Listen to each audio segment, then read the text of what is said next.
So, very good afternoon, and thanks, Dr. Altaf sir, and all the organizing committee from Jammu and Kashmir. Saving time, just start my lecture right now. So today I have to talk on Elizero application of femoral frame.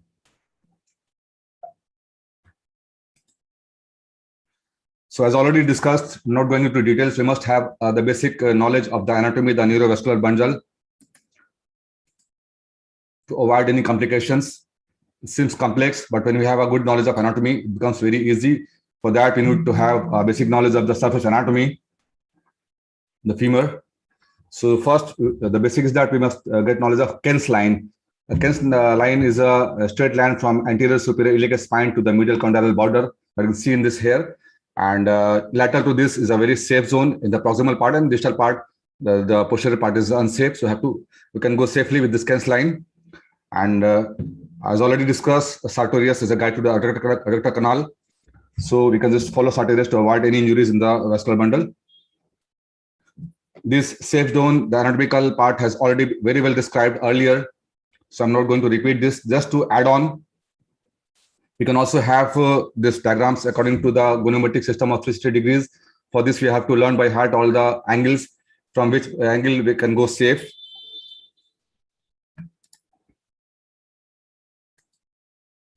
With this, we can divide for the upper third and the lower third, the ideal plane, the optimal zone, the safe corridor, and the hazardous corridor.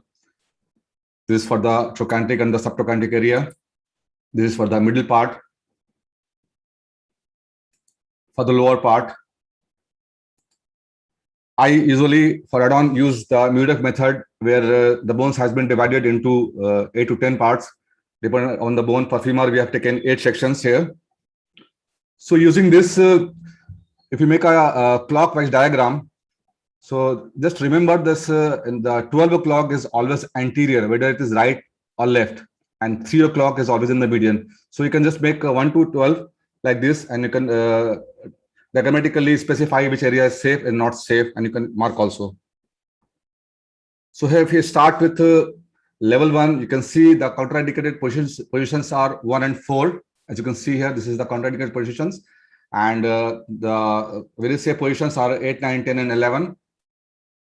And rest parts are safe position. We can apply pins on this 8, 9, 10, and 11. And if you're expert, you can apply wires from 12 to 6 or other places also, like 11 to 5.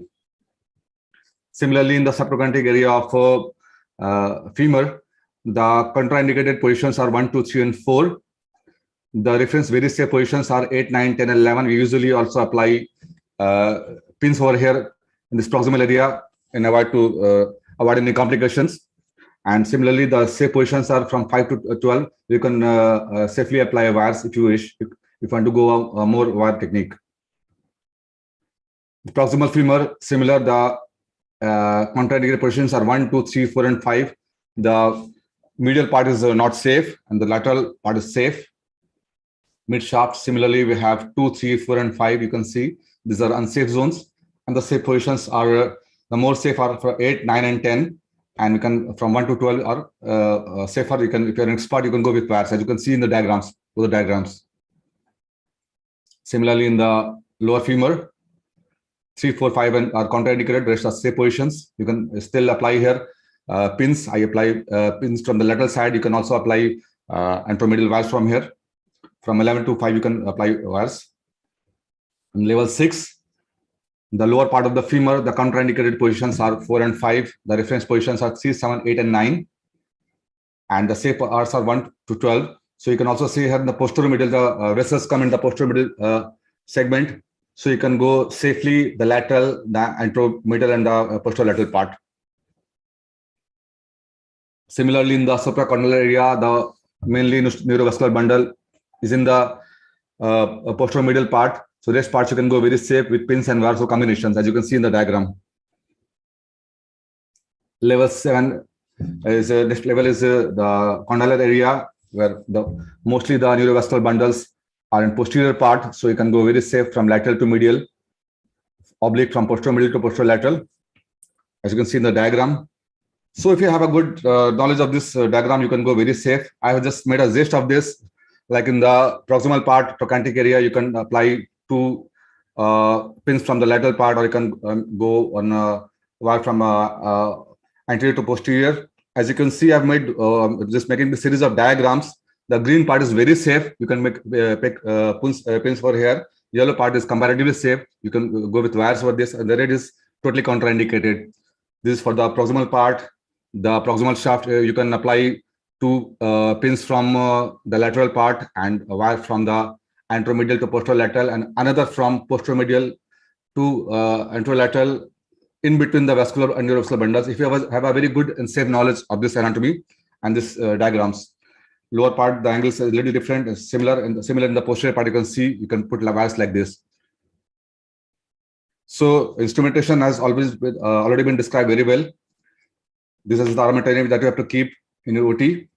For femur, we usually, for the middle part, we use full rings, 180, 160 to 200 rings. And for the proximal part, we use the arches, femoral arches, so that because we cannot apply a full ring in this area. And to support, we can give oblique support for this. And the distal part, to keep the knee movements free, we can use 5x8 rings. These are different plates and hinges you can use for the assembly in the femoral frame. These are the tensionometers. We can take the patient on a usual traction table, or also we can apply traction with these rings, so that we get easily all the CM images in this position. So this is the usual frame assembly. In the proximal area, in the trochanteric area, we use arches, we use multiple pins. Use if there is a fracture in the proximal part or a fracture in the mid part or in the distal part. So arches for the proximal part, 5x8 rings or half rings in the proximal thigh, so that we don't give any injury or impingement to the genitals.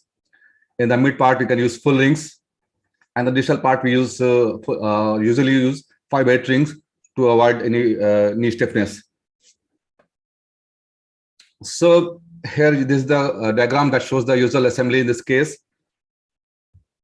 Depending on whether you are going to handle a proximal femur area, mid shaft, or distal femur area, is there infection, non-union, fracture, the assembly almost remains the same, adding on more wires to it. So if it is a distal, we can just place two oblique wires in the distal part, very safe.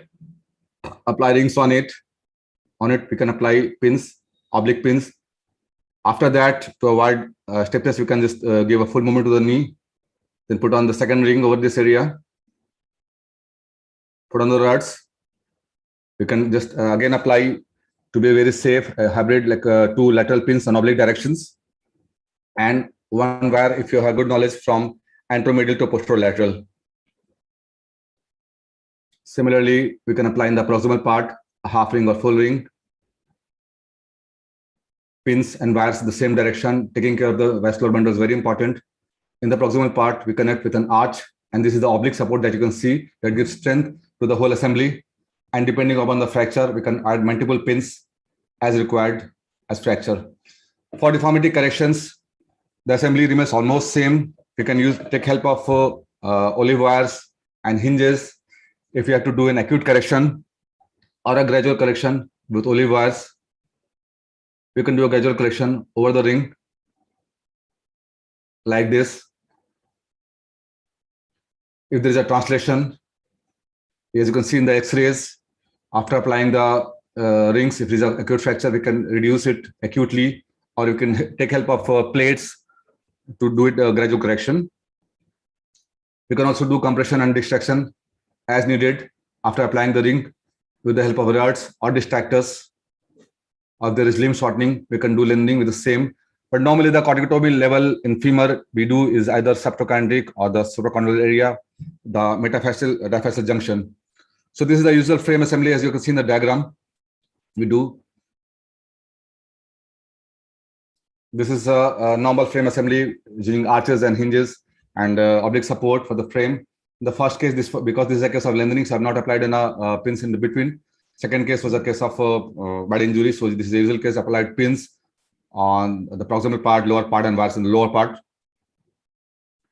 So always remember 2-finger brace rule. After applying the ring, you should have a minimum gap of 2 fingers, so to avoid any skin impingement. These are the usual configuration we can use in all the femoral ring applications, like in the proximal femur part, like this, the subtrochanteric area, the mid shaft area, for fracture, for dissection. So remember these figures for this, for the distal shaft, and for the condylar area, for the condylar fracture. If there is a fracture in the condylar area, we have to add on tibial rings to stabilize the joint. The usual indications becomes for femur is non-union, osteomyelitis, compound fractures, deformity, limb shortening, limb length discrepancy, amputation, stem lengthening, and more. As you can see in the different diagrams. Just to show a few cases, case of infected non-union, case of crush injury, brad crush injury, very bad. You cannot apply a nail or plate. So skin graft was done, X-rays are applied, but healing was not yet complete. This went into non-union. So over this, we applied Elizero, gave up a few cycles of accordion. You can see the ring. See the same assembly is there, united well.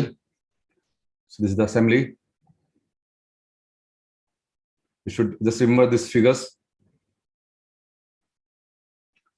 After removal, patient can walk well on the artificial limb. Similar case for infected non-union distal femur.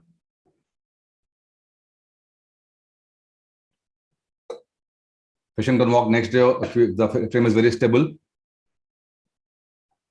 In trauma cases, if it is a compound open trauma, you can use Elizero frames assembly like this. It is almost a total wire and one pin technique, because what is the distal part, wound has united well, patient can walk next day. So very basic ring assembly. If you remember, the application of Elizero and femur is not at all difficult. Similar case of compound trauma, bone loss is there. Bone was replaced and compression is being given. Transport will be given with time in this case. Elizero and limb lengthening can be used directly with the Elizero on, or we can also do lengthening over nail in this case. So you can see nail was applied on the Elizero, the proximal ends were not locked, and after lengthening, the ring was removed and the nail was locked. So it can be done very easily with Elizero and ring or Elizero alone.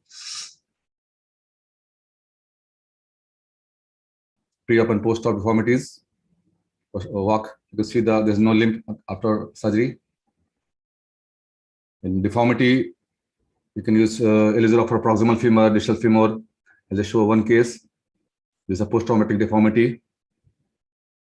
It's limb shortening. We always do for a femur or tibia. I always do a scanogram. So I always do a scanogram to calculate, and use a Bone Ninja application to calculate all the deformities and lengthenings. This is makes life very easy.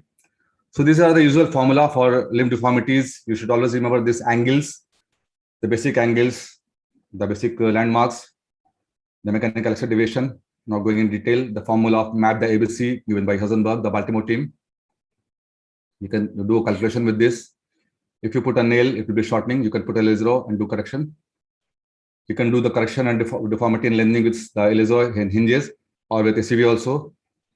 Correction with ACV was done, ortho ACV was done, the hexapod was done in this case.